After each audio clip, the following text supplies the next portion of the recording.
Hi, my name is Cheryl. I live in Lancaster, California. I was diagnosed in about May of 2001. This was after having 5 surgeries in 13 months. These were work-related surgeries. I used to take care of myself. I owned a home. I took care of my home and my children. After my diagnosis with fibromyalgia, I ended up having to sell my home. I can no longer take care of myself completely. And my whole life has changed. I've lost my friends. People just don't understand. Well, you don't look sick, Cheryl. And so they wonder, why are you, not doing the things you used to do? So, we need to find a cure for this. And this is why I'm here today at the Fibro Walk 2010 and hoping that we do find I'm Robin Smith, and this is Samantha Smith. We're from Norco, California. I was diagnosed going on 3 years. She was diagnosed about a year and a half ago when she was only 10.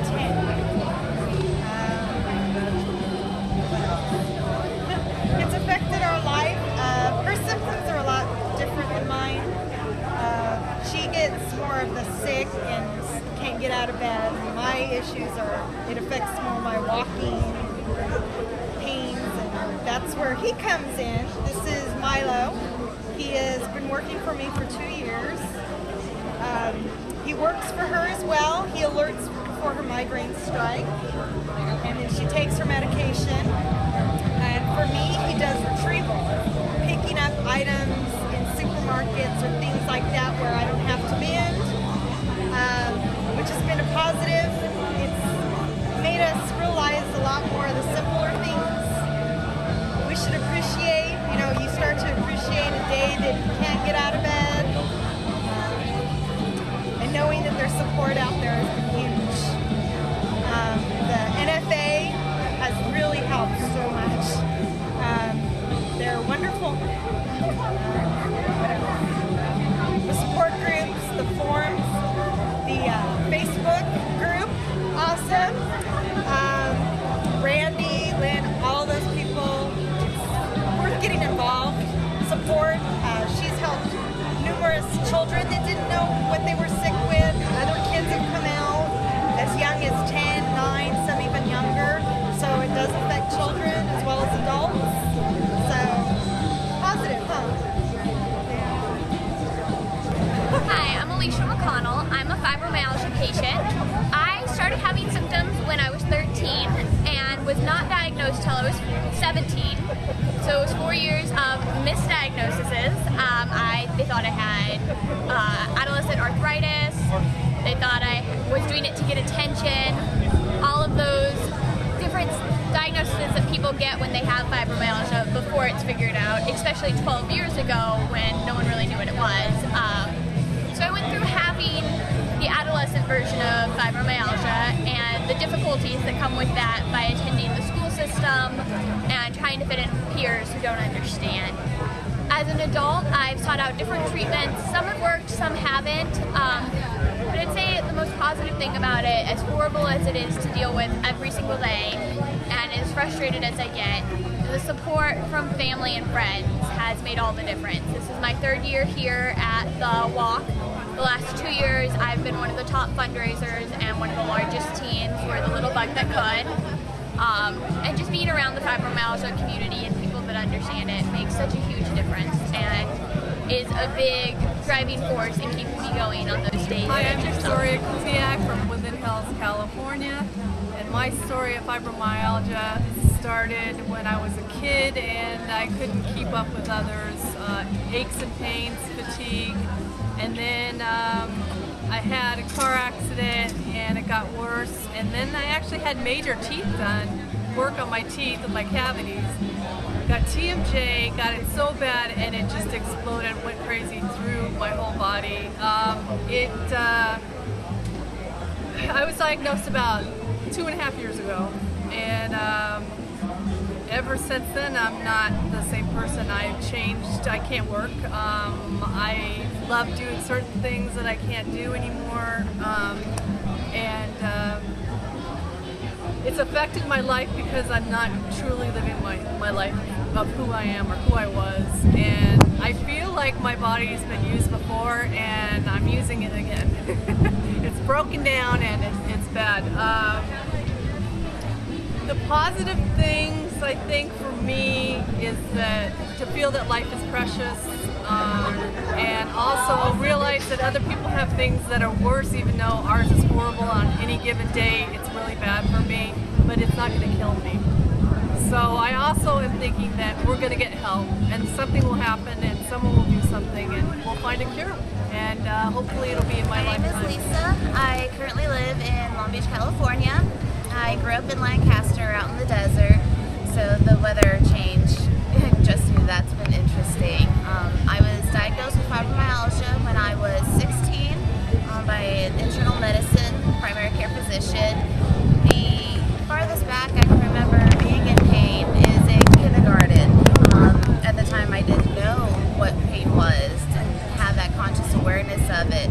But I remember one specific monkey bar where I would put it at my hips and hang over it and just stay there until the blood rushed to my head, and it made my lower back feel better, and that's the farthest back I can remember being in pain. And at the time, the juvenile fibromyalgia wasn't known, and my pediatrician and all the other doctors just kept telling my parents it was growing pains. I'll grow out of it. It's nothing to worry about. And it turned out it was. It wasn't until in college, doing papers for my psychology classes, did I realize that there was a juvenile form. And the symptoms of it is different in children, they're more behavioral. And so I saw a lot of that reflected in my behavior and my getting in trouble in school.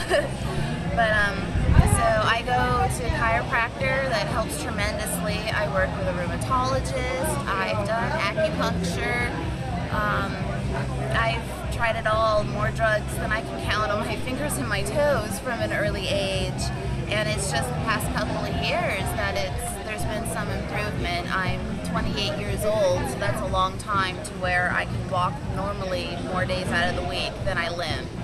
I've had flare-ups where the only joints that I can move are my elbows, and I would waddle to class and not turn my head. And so I've been through the full spectrum, and I'm hoping advancements in the medical research and with the Fibromyalgia Association's genetic studies, pain tolerance studies, that all of that will come together so we can identify it earlier, so that children like me might not get in trouble as much and get better grades growing up.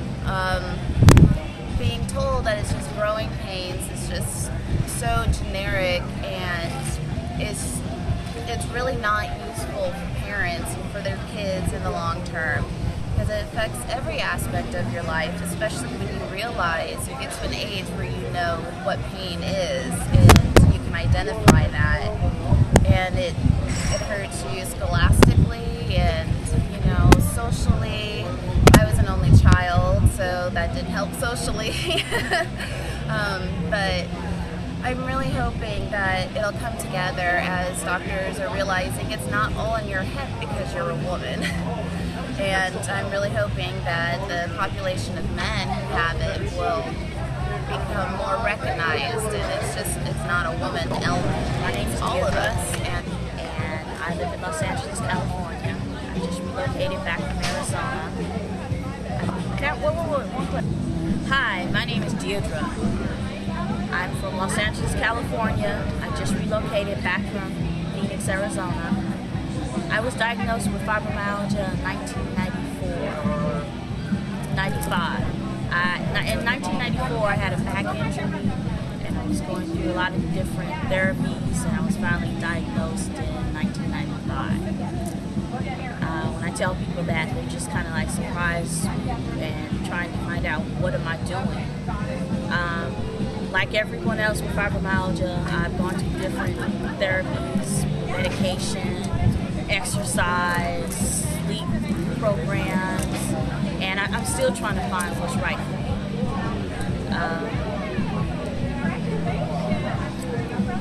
It has affected affected my life by when I'm planning to go somewhere, thinking, okay, I'm gonna go somewhere, it's gonna be fun, yada yada. That day comes and I don't feel like getting out of the bed. Sometimes I feel like a truck has hit me about 20 times, or somebody just screwing my body against the wall. Times, so I tell people, it affects my social life, it affects my work life, and also sometimes family life, as my family may not fully understand what's going on. Years, they just thought I was a hypochondriac. You look alright, you're young, you should be able to do anything, but that's not true. Fibromyalgia. The positive thing that's come out of it is National Fibromyalgia Association, to let me know that I'm not crazy. And what I'm going through, I'm not alone going through this. And to let me know that the fight continues. Every day is a struggle for us. It's just not in my mind. It goes hand in hand. When I don't feel good mentally, I don't feel good physically. And that's something I really want to, I have joined support groups in the past, but my mission was to find a cure in the support groups. So I'm still on that mission to find that right support group. One thing I know was good about it is water aerobics or some type of water exercise. Water is usually like 85 degrees. That really helps. Or even at home, a hot shower that I feel good while I'm in there to get out. Another story about an hour later. That really helps. And to learn to prioritize what I need to do, to tell myself that, okay, I can't get that done today, it's okay. The world is not going to end today. It does, oh well, but it's not going to end today. And I can do it tomorrow. I have to stagger. Hi, my name is Mercedes. I'm from Portland, Oregon. I was diagnosed with fibromyalgia about 15 years ago, but after tracking things down, we realized that I've had it since I was 6 years old, when I almost died from pneumonia. It's been a difficult, trying challenge through my life, but many positive benefits have come out of it. A wonderful husband who supports me and is the greatest caregiver when things are bad. And also my artistic abilities have grown, and more compassion for other people. I've reached out to the alternative medicine and have become a Reiki master and a certified crystal healer. Lean into those. Be proud of yourself, no matter how difficult your times may be, how bad you hurt. Reach inside yourself. Love yourself, no matter how much it hurts. With love, Hi, I'm Mercedes. Natasha. I'm from Arcadia, California, and my fibro story is back in 2007. I had an ovarian cyst, and when it ruptured, my whole body went kind of haywire on me. I was diagnosed with interstitial cystitis and fibromyalgia, but it took me a really long time to get the diagnosis because a lot of doctors, they have a stigma about it and they don't really believe that it's real. And for me, everyone kept telling me, go take a Prozac, it's just depression, it's just some joint pain, you're not taking care of yourself. And, I had a 4.0 GPA in college, I put myself through school, got a scholarship, worked really hard to get where I was, and got to the point where the pain got so bad, I just couldn't do it anymore. And I went to doctors every single week, getting the same answer of, it's just in your head, it's just in your head. And, finally met the right doctor, and they were able to tell me it's called fibromyalgia, and it's real, it's not in your head. And after a lot of different medicines, like Alta and Lyrica and Spella, still haven't had much success or relief, but, I'm still trying to be positive, and I've met a lot of really great people that are going through the same things I am, and it's nice that we have each other in our little fibro family because our own families who don't necessarily have the same illness that we do, they don't understand what it's like. They think that it's just like, when you're sore after a hard day's work like everyone else is, and you get that stigma and you get that, kind of a condescending tone of, you don't look sick, you look fine to me, and it's really hard. And, I really hope that one day we can get that stigma released and we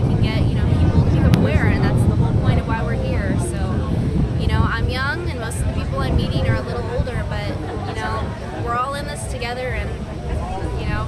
Will Rogers. I work with Seacrest Health and Wellness Center in Cypress, California.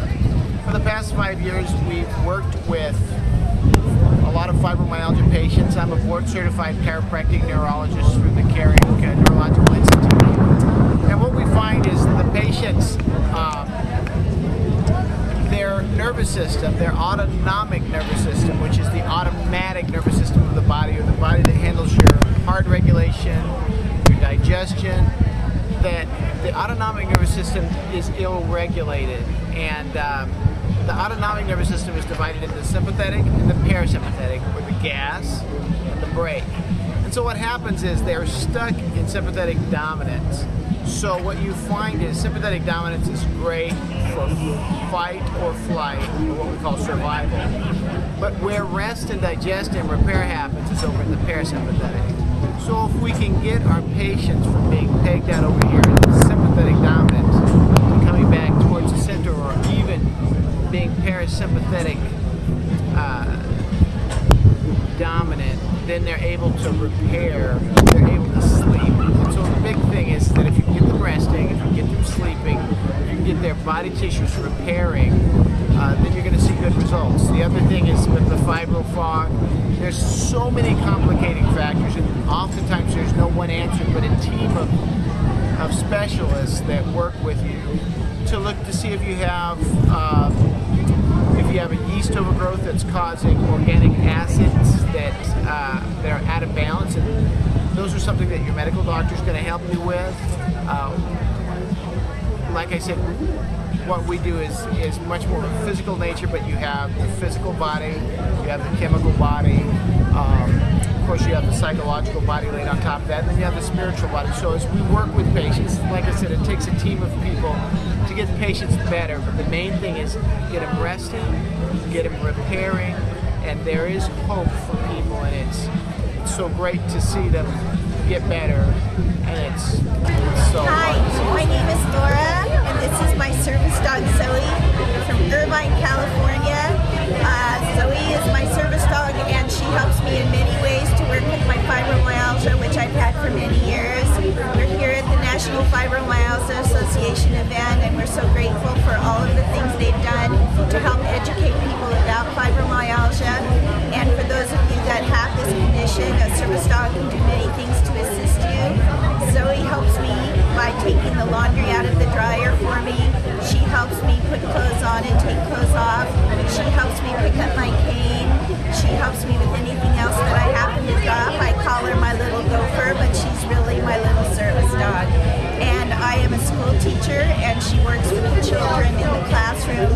She's very respectful of her role as my service dog, and the children know not to pet her during work time, and yet she is able to do things to help me when I drop my chalk holder, paper clips, papers, anything else, and she is an absolute joy in my life. You can be enriched by a service dog as well. Fibromyalgia is not something that has to stop you from your life, and having a service dog can enrich your life. I'm grateful for Zoe, and I'm grateful for all the people that have made my life richer and allowed me to continue being the person that I am today. Hi, my name is Tammy, and I have fibromyalgia since I was 17. I wasn't diagnosed when I was 17.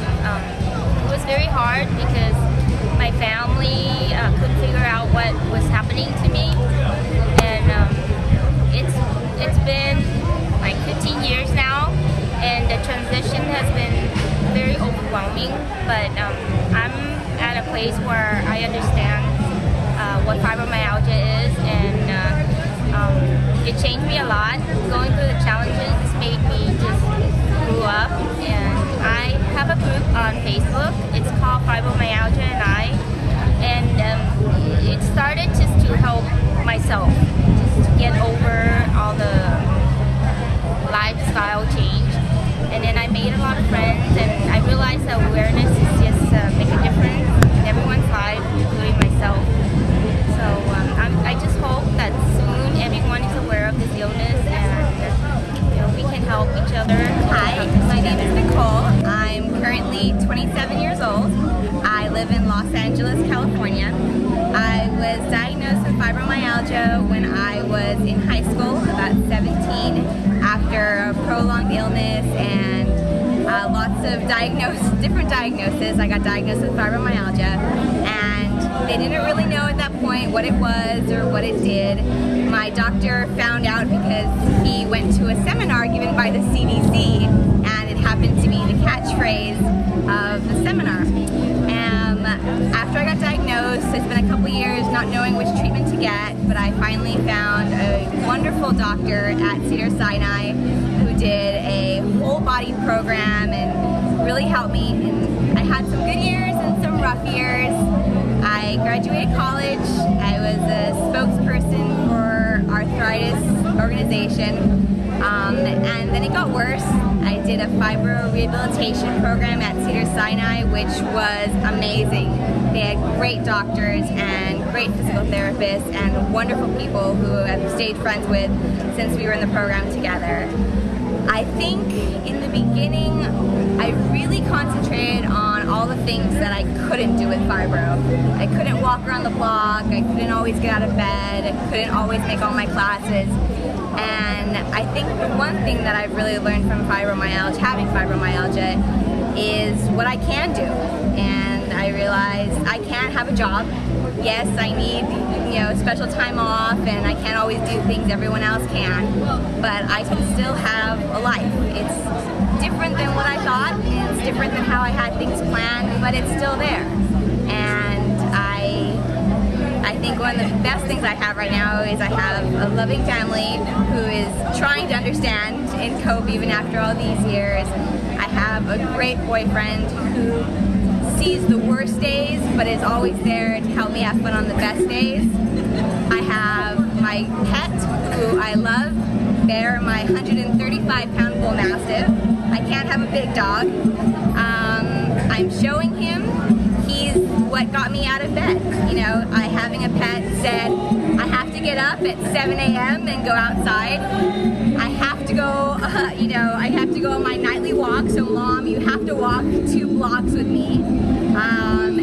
He got me out with people who said, come out, we'll help you, we'll carry your items for you, but come please enjoy being with your dog and with us. And it's nice having someone who will stay 18 hours with me in bed if I can't get up one day, but who will also run down the street with me if I feel like I'm having a good day.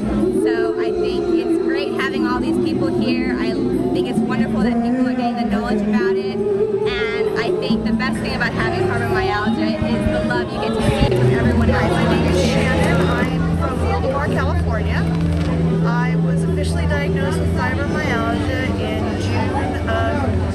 July of 2005. But experienced, like many, multiple symptoms prior to that. Saw many doctors. I've been a single parent of twin girls since they were 15 months old. Most of the doctors said that I worked full time and I have 2 toddlers. That's why you're tired. That's why you're sore. You don't get enough sleep. Well, you can't quit taking care of, 2 kids. So I just assumed they were right. So this is just, you suck it up because you're a single parent. Finally, the symptoms got so bad that I finally was referred to a rheumatologist, and he narrowed it down to fibromyalgia and lupus, and he started me on medication right away. And I haven't been able to work at a competitive full-time job since July of 2005. Now, due to financial situation, I've been working full-time since my kids were 6 weeks old. Now, the drawback of fibromyalgia, of course, is my kids have had to step up, and they've actually helped me to the bathroom. They've helped me get ready. They've had to pick up housework where other kids got to play. So they've had to become a lot more responsible than the average teenager. And on the bright side, though, I have never been a stay-at-home mother, which I think is the ideal thing to do if you make the right choices in life, pick the right partner, that type of thing, which I didn't. The last 5 years, although they've been the hardest of my life, I've been able to be home with my kids. Now, I may have been bedridden some days, but I've actually been home with them. I've been able to volunteer at school. I've been able to do all the things that I couldn't have done had I still been working full-time. Now, my kids now know the value of $1 because we don't have any dollars. After 5 years of fighting with Social Security, we just received a favorable decision 30 days ago, just in time for them to graduate next month from high school. My twins, one is valedictorian, the other is finishing 5th in her class. They're both going off to college. And I think this experience has made them extremely strong young women, and it's made them really, really pursue their education and try to be successful so that they can do well for themselves. And they feel bad about leaving me to go to college because it's still a little scary for me. I'll be all by myself, me and the cats. But, you know, I'm just really glad that I've had the time, pain or not, to be home with my kids. Hi, my name is Noah Carrillo, and I live in Marietta, California. And we found out we had fibromyalgia in February, and we didn't give up because doctors just told us different things, and they sent us to doctor. And finally, we found out I had fibromyalgia, and that was a big change for me.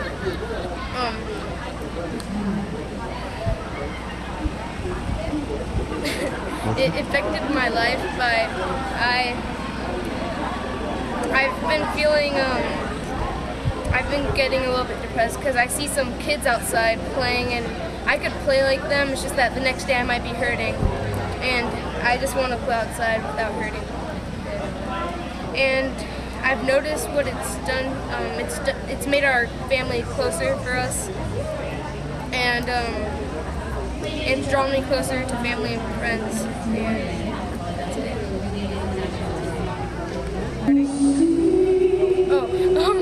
Hi, my name is Noah Carrillo. I'm 11 years old, and I live in Marietta, California.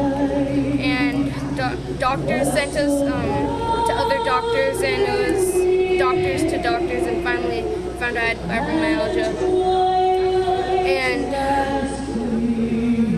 it's affected my family because my sister's been, it's affected my sister because she's been feeling sad for me, my dad, and my mom. And it's, the positive things about it is it's brought my family closer. Hi, my name is Renee, and I have had fibromyalgia for over half my life. At first when I had it, they thought I had multiple sclerosis, and they did every test imaginable. And then they told me I had chronic fatigue syndrome, and then they told me I had Epstein-Barr. I'm a registered nurse, and I've had trouble navigating the healthcare system. And as a nurse, if I've had trouble, then I know that patients out there have had trouble because they don't know the system. And my mother has fibromyalgia, my sister has it, and now my 19-year-old daughter has it. So I know it runs in the family. And instead of wanting to hide and say that I'm a hypochondriac, my whole family's hypochondriacs, it truly is a syndrome, it truly is a medical disorder. And now I'm a strong patient advocate for both myself, my family, and the community in the healthcare world, and want to be there and support fibromyalgia. Hi, I'm Samantha Smith. I'm 11 and I live in Norco, California. I got diagnosed about a year ago when I was 10. And my mom has fibromyalgia, and so does my aunt. And it affected my life because when I go to school, people tease me, and I watch my class do PE, and I know I can't. And also when I went to science camp, I couldn't do most things that they did, and it was really hard to not be able to do lots of things they do. And some positive things is that now my school knows awareness. My name is Jamie. I have had fibromyalgia for 11 years. It went undiagnosed for 10 years, so I've only been diagnosed in the last year. I'm 23. What happened was when I was 12, I got a virus and went to the doctors. And the first doctor I saw on that day when I got really sick and had a horrific headache, she looked at me and said I was faking it and I needed to go back to school and to take Advil. And from there I went, I had to be put on quarantine because my immune system plummeted. And I was in quarantine for 3 months and had my blood drawn every week to see when I could go back to school and participate in life again. And it took 3 months, and then I went back to school only half time in middle school, so I missed most of middle school, which a lot of people say is a good thing. I have seen more doctors than I can count. I've been hospitalized more times than I can count. And I gave up for a while in high school and just thought, well, I have a weak immune system. They diagnosed me with a blood sugar condition and a heart condition. In the meantime, I got a kidney condition, a neurological condition, a digestive condition, severe allergies, and I don't remember the rest. And when I was in college, I started noticing that my peers weren't in pain when they do stuff. And that's when I realized that the pain wasn't normal, and that being in the body I wasn't normal, and being stuck and frozen basically some mornings and dragging myself crawling to class wasn't normal for a 20-year-old.